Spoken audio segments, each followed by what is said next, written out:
اعوذ باللہ من الشیطان الرجیم بسم اللہ الرحمن الرحیم وبہ نستعین وہو خیر المعین اما بعد السلام علیکم ورحمۃ اللہ وبرکاتہ۔ آج ہم ایک گزشتہ درس کا خلاصہ بھیج رہے ہیں، کیونکہ یہ درس ہم گوگل میٹ پر لے چکے تھے اور یہ درس نجاسات کے بارے میں ہے۔ آج ہم یہ بیان کریں گے کہ نجاسات کی کتنی قسمیں ہیں، یعنی کتنی نجاسات ہیں، اور دوسرا یہ کہ وہ نجاسات کب ہماری پاک چیز کو نجس کرتی ہیں، تیسرا یہ کہ پاک چیز کو ہم نجس کب تصور کریں، اور چوتھا ان کے ضمنی احکام جو بھی بیان آئیں گے ہم بیچ بیچ میں بیان کرتے چلیں گے۔ تو آئیے سب سے پہلے ہم فہرست بیان کرتے ہیں کہ نجاسات ہیں کتنی۔ تو کل نجاسات ہمارے پاس 10 ہیں: پیشاب، پاخانہ، منی، مردار، خون، کتا، سور، کافر، شراب، اور وہ اس حیوان کا پسینہ جو نجاست کھانے کا عادی بن گیا ہے۔ تو سب سے پہلے ہم پیشاب اور پاخانہ کو بیان کرتے ہیں کہ یہ خلاصہ ہے، اور ہماری کوشش رہے گی کہ ہم 20 منٹ کے اندر اندر اپنی بات کو تمام کر سکیں۔ تو دیکھیں، پیشاب اور پاخانہ یا پرندے کا ہوگا یا حیوان کا ہوگا۔ اگر پیشاب اور پاخانہ پرندے کا ہے تو پھر پرندے کی 2 قسمیں۔ کچھ پرندے ایسے ہیں جن کا گوشت کھایا جا سکتا ہے، یعنی حلال گوشت ہے وہ، کچھ پرندے حرام گوشت ہیں۔ تو چاہے پرندہ حلال گوشت ہو چاہے حرام گوشت ہو، اگر اس کا پیشاب کسی انسان کے بدن پر، لباس پر لگ جائے یا اس کا پاخانہ لگ جائے تو وہ بدن یا لباس پاک مانا جائے گا۔ کیوں؟ کیونکہ پرندے کا پیشاب اور پاخانہ پاک ہے، نجس نہیں ہے۔ تو یہاں تک واضح ہو گیا، یعنی ہر پیشاب اور پاخانہ نجس نہیں ہے، بس پرندے کا تو پاک ہے۔ اب آتے ہیں ہم حیوان کے پاس۔ حیوان میں پھر 2 قسمیں، یا انسان یا جانور۔ اگر وہ انسان کا پیشاب اور پاخانہ ہے تو وہ تو نجس ہے، یعنی آپ کے لباس، آپ کے بدن یا دیگر چیزوں جہاں بھی لگے گا اس کو نجس کر دے گا۔ لیکن اگر وہ جانور کا ہے، پھر جانور کی 2 قسمیں، یا جانور حلال گوشت ہے یا جانور حرام گوشت ہے۔ اگر جانور حلال گوشت ہے، یعنی اس کو ذبح کرنے کے بعد اس کا گوشت کھانا حلال ہے شریعت کی نگاہ میں، تو اس کا پیشاب اور پاخانہ بھی پاک ہے، نجس نہیں ہے۔ بس اس مسئلے سے یہ بات واضح ہوئی، یہ ضمنی حکم لے لیں کہ اگر کوئی شخص گائے کے پاس سے گزر رہا ہے، بکری کے پاس سے گزر رہا ہے، بھینس کے پاس سے گزر رہا ہے، یعنی جو بھی حلال ہیں، گدھے کے پاس سے گزر رہا ہے، کیونکہ گدھے کا گوشت بھی حلال گوشت ہے، گو کہ شدید مکروہ ہے کھانا لیکن حرام نہیں ہے۔ تو اگر کوئی ان کے پاس سے گزر رہا ہے اور اس کا پیشاب یا پاخانہ اس کے لباس پر لگ رہا ہے تو وہ اس لباس کے ساتھ نماز پڑھ سکتا ہے۔ کیوں؟ کیونکہ اب اس کا لباس نجس نہیں ہے، پاک ہے، کیونکہ وہ گدھے، گائے، بھینس، بکری، ان سب کا پیشاب اور پاخانہ نجس نہیں ہے، پاک ہے، کیونکہ یہ حلال گوشت ہے۔ اب آتے ہیں ہم حرام گوشت جانور کے پاس۔ تو پھر اس کی 2 قسمیں۔ حرام گوشت یا خون جہندہ رکھتا ہوگا یا خون جہندہ نہیں رکھتا۔ اگر وہ حرام گوشت یعنی جس کا گوشت کھانا جائز نہیں ہے، حرام ہے، خون جہندہ رکھتا ہے تو اس کا پیشاب بھی نجس ہے، پاخانہ بھی نجس ہے، جیسے شیر ہو گیا، خون جہندہ بھی رکھتا ہے اور حلال بھی نہیں ہے۔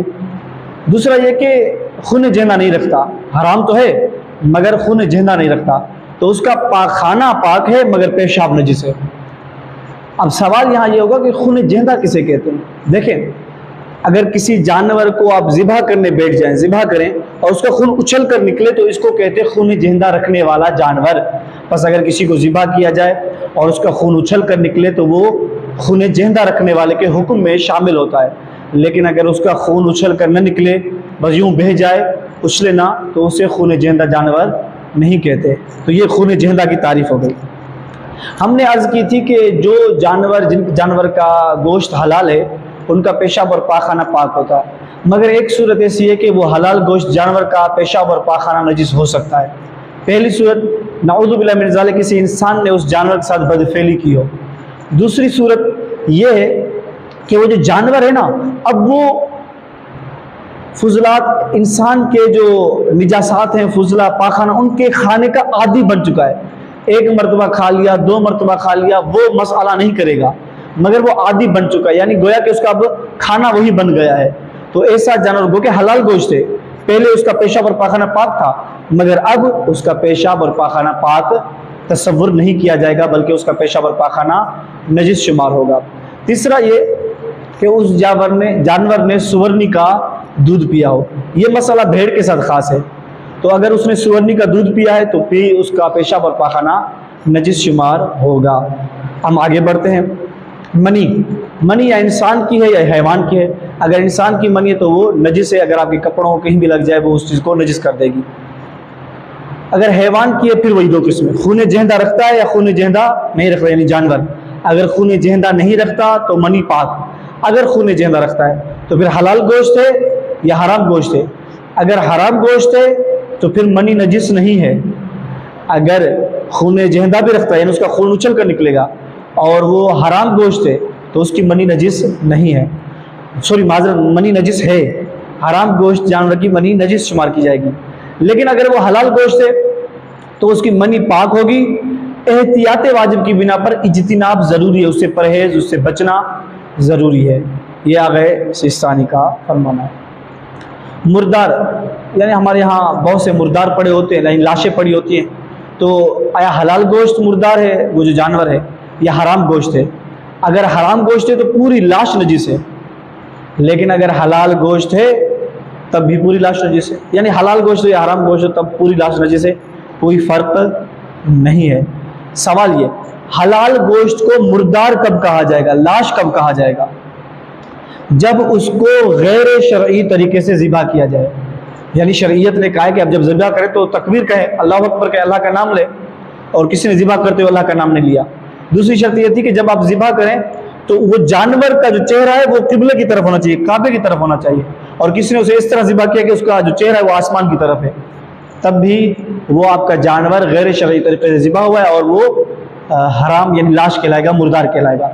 یا پھر شرط تھی کہ آپ اسٹیل کی چھری سے نہیں بلکہ لوہے کی چھری سے کاٹیں، لیکن کسی نے ذبح کیا اسٹیل والی چھری سے، تب بھی وہ غیر شرعی طریقے سے ذبح ہوا ہے اور اسے ہم لاش کہیں گے۔ تو حلال گوشت جانور کو لاش کب کہیں گے یہ بھی ہم نے واضح کر دیا۔ اب سوال، کچھ چیزیں ایسی ہیں جن میں جان نہیں ہوتی، یعنی یہی مردار، یہی ہماری بھینس گائے جو غیر شرعی طریقے سے ذبح ہوئی ہے، شرعی طریقے سے ذبح نہیں ہوئی، وہ تو لاش ہے، پوری لاش نجس ہونی چاہیے، لیکن اس کے بال ان میں تو جان نہیں ہوتی، ناخن جان نہیں ہوتی، ان کا کیا حکم ہے؟ تو وہ پاک مانے جائیں گے، وہ نجس شمار نہیں ہوں گے۔ اس کے علاوہ ہمارے پاس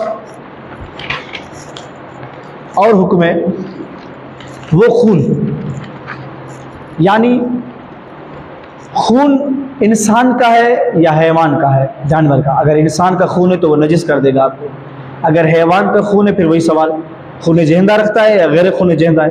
اگر خون جہندہ ہے تو اس کا بھی خون نجس ہے، اگر غیر خون جہندہ ہے اس کا خون اچھل کر نہیں نکلتا اور اس کا خون آپ کے کپڑوں پر لگ جائے تو وہ نجس نہیں کرے گا۔ اب سوال یہ ہے کہ ایک انسان ہے معذرت ایک جانور ہے، اس کو حلال گوشت رکھتا ہے یعنی حرام گوشت نہیں ہے، اور اس کو شرعی طریقے سے ذبح کیا گیا ہے، اور جو خون ذبح کرنے کے بعد اس کے بدن میں رہ گیا ہے اس کا کیا حکم ہے؟ تو بس اگر کسی حیوان کو شرعی طریقے سے ذبح کیا جائے اور اس کا خون جو پہلے اچھل کر نکلتا رہا نکل چکا، اب کچھ بدن میں رہ گیا ہے، وہ جو بدن میں رہ گیا ہے وہ پاک شمار ہوگا یا نجس شمار ہوگا؟ وہ پاک شمار ہوگا۔ ہاں، ایک صورت یہ ہے جب آپ ذبح کر رہے تھے تو اس جانور نے حرکت میں اوپر کر دیا سر، اور اس کا جو خون اچھل کر نکلنا تھا وہ واپس بدن میں چلا گیا، تو اب بدن والا پورا کا پورا خون نجس شمار ہوگا، تو یہ ایک صورت ہو سکتی ہے۔ مگر جب پورا نکل گیا ہے اور اندر خون کوئی رہ گیا ہے تو وہ پاک شمار مانا جائے گا، نجس شمار نہیں کیا جائے گا۔ اسی طرح انڈے کی زردی میں کبھی خون کا ذرہ موجود ہوتا ہے، وہ بھی پاک شمار ہوتا ہے، نجس شمار نہیں ہوتا۔ اگر کھانا پکاتے ہوئے خون کا بالکل ہلکا ذرہ گر جائے کھانے میں تو کیا کھانا پورا کا پورا نجس ہو جائے گا؟ جی ہاں، کھانا پورا کا پورا نجس ہو جائے گا۔ اور اس کے بعد ساتواں اور آٹھواں ہمارے پاس تھا کتا اور سور۔ کتا اور سور اس کے تمام اجزاء کوئی بھی ہوں، چاہے وہ جاندار ہوں چاہے وہ بے جان، جیسے بال ناخن ان میں جان نہیں ہوتی، وہ سب کے سب نجس شمار ہوتے ہیں، اور کتا اور سور نجس العین ہے۔ آٹھواں کافر، بس جو اللہ تعالیٰ کا انکار کرے اسے ہم کافر کہتے ہیں، اور وہ نجس ہوتا ہے اگر وہ گیلے اس کے ہاتھ اور آپ اس کے ساتھ ہاتھ ملائیں تو آپ کا ہاتھ نجس ہو جائے گا، یا اس کا گیلا ہاتھ آپ کے کپڑوں میں لگ جائے تو آپ کے کپڑے نجس ہو جائیں گے، اور آپ ان کپڑوں کے ساتھ نماز بھی نہیں پڑھ سکتے، تو کافر نجس ہیں۔ دوسرا ایک اہل کتاب، عیسائی، یہودی، مجوسی، ان کا کیا ہو؟ تو وہ پاک مانے جاتے ہیں، ان کو نجس شمار نہیں کیا جاتا۔ تیسرا یہ کہ کچھ ناسبی ہوتے ہیں ہمارے یہاں، یعنی ائمہ علیہم السلام کو بغض کی بنا پر گالی یا برا بھلا کہتے ہیں، بغض کی بنا پر گالی یا برا بھلا کہتے ہیں، تو یہ ناسبین نجس شمار ہوں گے. ان کے ساتھ بھی آپ کا ہاتھ ملانا، اگر ان کے ہاتھ گیلے ہیں یا ان کا گیلا ہاتھ آپ کے بدن پر لگ رہا ہے، کپڑوں پر لگ رہا ہے، تو نجس کر دیں گے، تو ناسبی بھی نجس ہے. غالی جو ائمہ کو ان کے رتبے سے بڑھا چڑھا دیتے ہیں، یعنی اللہ کی وہ خصوصیات جو اللہ کے ساتھ خاص ہے، خلق کرنا، بہت سی چیزیں جو فقط اللہ کے ساتھ خاص ہیں، اور وہ کہتے ہیں یہ ائمہ مستقلاً ایسا کر رہے ہیں، یعنی اللہ کی مدد سے ایسا نہیں کر رہے بلکہ خود یہ پاورز رکھتے ہیں اس کی بغیر مدد کے. تو پھر ایسا نظریہ کیونکہ ائمہ کو بڑھا دینا ہے ان کے حد سے، تو یہ غالی ہے، اور غالی بھی نجس شمار کیے جائیں گے. خارجی بھی نجس شمار کہتے ہیں، کیے جائیں گے. اور ایک شخص وہ ہے جو دین کی کچھ چیزوں کا انکار کرتا ہے، ضروریات دین کا، جیسے نماز کا، روزے کا، اور اس کا انکار رسالت معاب کا انکار بن جاتا ہے، یعنی گویا کہ اس کا روزے کا انکار رسالت معاب کا انکار بن جاتا ہے. اگر ایسی صورت ہو تو پھر وہ شخص بھی نجس شمار ہوگا، یعنی اس کے ساتھ بھی آپ کو گیلا ہاتھ ملانا یا اس کے گیلے ہاتھ آپ کے کپڑے پر لگ جانا، بدن پر لگ جانا، نجس کر دیں گے. اس کے علاوہ وہ شخص جو 12 اماموں کو دشمنی کی بنا پر گالی دے تو وہ بھی نجس ہے. اب سوال یہ ہے کہ ایک انسان ہے، مجھے شک ہو رہا ہے یار یہ مسلمان ہے بھی یا نہیں ہے، ہم شک کر رہے ہیں، اور اب کیا کریں، اسے پاک مانیں یا پاک نہیں مانیں؟ تو آغا سستانی فرماتے ہیں کہ اسے پاک مانا جائے گا، مگر فقط پاک مانا جائے گا. اب اس فقط کا مطلب یہ ہے کہ یعنی اب اس کے ساتھ شادی والا معاملہ نہیں ہو سکتا، یا دیگر جو معاملات مسلمانوں کے ساتھ کرنا روا اور جائز ہیں وہ اس شخص کے ساتھ نہیں ہو سکتے. بس آپ اسے پاک مانیں گے، یعنی اگر اس کا گیلا آپ کے کپڑوں پر لگ جائے تو آپ کے کپڑے نجس نہیں ہوں گے. اس کے علاوہ نویں چیز شراب ہے، شراب نجس ہے اور اس کا پینا بھی حرام ہے. اسی طرح ہر وہ چیز جو انسان کو مست کر دے، اس کے ہوش کو یا ہوش اڑا دے، وہ نجس شمار ہوگی. کیوں؟ کیونکہ اللہ نے علت خود بیان کی ہے، قرآن میں سبب خود بیان کیا ہے کہ کیوں ہم نے شراب نجس کی، لِأَنَّهُ مُسْكِرٌ، کیونکہ وہ مست کر دینے والی چیز ہے. تو جب علت خود اللہ تعالیٰ بیان کریں تو ہم کہتے ہیں کہ ان کو دیگر چیزوں پر بھی جاری کرو جہاں جب وہ چیز موجود ہو، جسے مست کرنا. لیکن جب علت خود پروردگار نے بیان نہ کی ہو اور ہم خود سے علت نکالیں اور دیکھیں کہ یہ تو علت دوسری جگہوں پر بھی موجود ہے تو دوسروں کو بھی حرام ہونا چاہیے، تو ہم اسے حرام قرار نہیں دیتے. کیوں؟ کیونکہ علت ہم نے خود نکالی ہے. اگر علت ائمہ معصومین اللہ تعالیٰ رسالت معاب بیان کریں تو پھر ٹھیک ہے. یہی فرق ہے قیاس میں، یعنی وہ جو ہم کہتے ہیں ہمارے یہاں قیاس نہیں ہے، یعنی یہ قیاس ہمارے پاس نہیں ہے کہ آپ خود علت نکالیں اور خود جاری کرتے پھرے، ایسا نہیں ہو سکتا. تو جب اللہ تعالیٰ نے خود علت بیان کی کہ شراب کو ہم نے کیوں حرام کیا، کیونکہ وہ مست کر دینے والی چیز ہے، تو اب جو بھی مسکر ہے، جو بھی مست کر دیتی ہے، وہ سب پینا کھانا حرام ہو جائیں گے. جیسے چرس ہو گئی، ڈرگس ہو گئے، اس طرح بہت ساری چیزیں جو اب نشے والی چیزیں ہیں، نشہ آور ہیں، وہ سب کے سب پینا حرام ہے. لیکن شراب تو نجس ہے. اب سوال یہ کہ بھنگ کیا نجس ہے؟ بھنگ نجس نہیں ہے. بھنگ پینا حرام ہے، گنہگار ہے انسان، لیکن اگر وہ کپڑوں پر لگ جائے تو کپڑے نجس نہیں ہوتے. بھنگ کے ساتھ اگر آپ کے کپڑوں پر بھنگ لگ گئی ہے، آپ ان کے ساتھ نماز پڑھ سکتے ہیں، اس میں کوئی مسئلہ نہیں ہے. اس کے علاوہ ہمارے یہاں کچھ الکوہل ہوتے ہیں، کچھ طبعی اور صنعتی الکوہل ہے. دونوں الکوہل پاک مانے جائیں گے، دونوں نجس شمار نہیں ہوں گے اپنی تمام اقسام کے ساتھ. اور ابلا ہوا انگور، ایک انگور ہے جو ابل چکا ہے اور ابلا ہوا ہے، تو احتیاط واجب کی بنا پر وہ انگور حرام ہے لیکن نجس نہیں ہے. یعنی اگر اس کا رس لگ جائے آپ کے کپڑوں پر تو وہ نجس شمار نہیں ہوگا، البتہ اس کا کھانا حرام ہے. فقہ وہ چیز ہوتی ہے جو جو سے تیار کی جاتی ہے، جس طرح گندم ہے، اس طرح ایک اور تو اس میں جو سے تیار کی جاتی ہے اور وہ ہلکے نشے کا سبب بنتی ہے، وہ بھی حرام ہے، اس کو انسان پی نہیں سکتا. اور احتیاط واجب کی بنا پر وہ نجس ہے. بس شراب نجس ہے، اور جو یعنی فقہ جو سے بنتی ہے شراب، ہلکے نشے کا سبب بنتی ہے، وہ بھی احتیاط واجب کی بنا پر نجس ہے. یہ دو چیزیں، اس کے علاوہ کوئی اور چیز نجس نہیں ہے. آخری چیز نجاست خور حیوان کا پسینہ. بس اس اونٹ کا پسینہ نجس ہے جو انسانی نجاست کھانے کا عادی بن چکا ہے.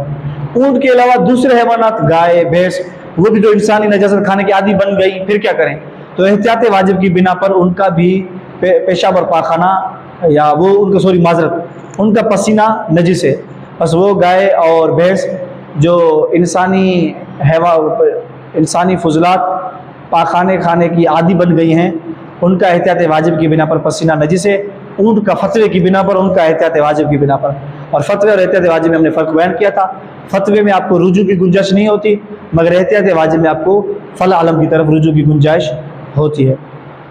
ہم نے کہا تھا ہم یہ بیان کریں گے کہ پاک چیز نجس کب ہوتی ہے. تو دیکھیں اگر کوئی چیز پاک ہے، ایک چیز پاک ہے اور ایک چیز نجس ہے، ہم نے نجاست بیان کر دی. یہ ممکن ہے کہ وہ خود نجاست میں سے نہ ہو، یعنی 10 چیزوں میں سے نہ ہو، لیکن وہ نجس ہو گئی ہو. تو پاک چیز نجس تب ہوگی اگر وہ پاک چیز نجاست میں لگے اور ایک کی تری دوسرے کی طرف منتقل ہو. بس اگر میرا لباس خشک ہے، تر نہیں ہے، گیلا نہیں ہے، اور جو چیز اسے لگ رہی ہے وہ بھی گیلی نہیں ہے، تو پھر میرا یہ لباس پاک مانا جائے گا، نجس شمار نہیں ہوگا. بس اس کیا اگر یہ گیلا ہے اور نجاست خشک ہے تو لگ جائے اور ایک دوسرے کی طرف منتقل کر دیں تو نجاست شمار ہوگی. اور اگر یہ خود تو خشک ہے میرا لباس، مگر پیشاب جو گیلا ہے وہ اگر لگ جائے اور تری اس کی منتقل ہو، نہ فقط لگے، یعنی پیشاب کی تری گیلا پن اس کی طرف آ جائے تو بھی یہ نجس ہو جائے گا. بس اب یہ اس طرح یعنی گیلا ہونا اس کا ضروری ہے. اب سوال یہ ہے کہ مجھے نہیں پتا کہ اب میرے ہاتھ میں جو لباس ہے وہ نجس ہے یا نہیں ہے، تو نجاست یا کسی چیز کا نجس ہونا کس طرح ثابت ہوگا؟ تو اس کے کل 3 طریقے.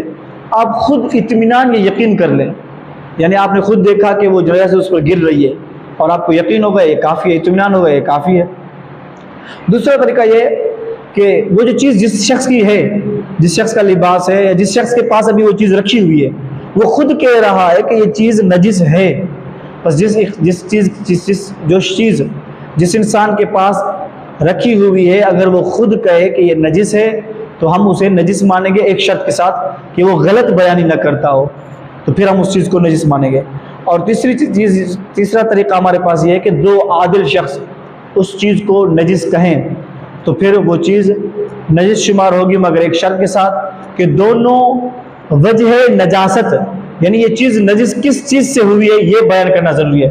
اگر ایک لباس ہے اور دونوں عادل شخص کہہ رہے ہیں کہ یہ نجس ہے تو ہم نجس مانیں گے، مگر ایسا نہ ہو کہ ایک کہ یہ پیشاب سے نجس ہے، دوسرا کہ یہ منی سے نجس ہے، کیونکہ دونوں کی وجہ نجاست الگ الگ ہے تو وہ چیز نجس شمار نہیں ہوگی. بس دونوں ایک ہی چیز کو قرار دیں، یعنی یہ لباس پیشاب سے نجس ہے اور یہ دوسرا بھی کہ یہ پیشاب سے نجس ہے، تب وہ لباس نجس شمار ہوگا. تو اس طریقے سے ہم نے آپ کے سامنے تمام چیزیں بیان کر دی کہ نجاست کتنی ہیں اور کوئی چیز نجس کب کرے گی، اور اس کی ہم نے پھر یعنی کیا پیشاب اور پاخانہ سب کا نجس ہے، سب کا نجس نہیں ہے، کہ سب شرابیں نجس ہیں تو یا سب حیوان کا پسینہ نجس ہے یا نہیں ہے. تو تمام چیزیں ہم نے بیان کر دی اور آخر میں ہمیں یہ بھی بیان کر دیا کہ کوئی چیز نجس ہے تو ہمیں کیسے پتہ چلے گا کہ وہ نجس ہے یا نجس نہیں ہے. دعا میں یاد. خدا حافظ. وآخر دعوانا ان الحمد للہ.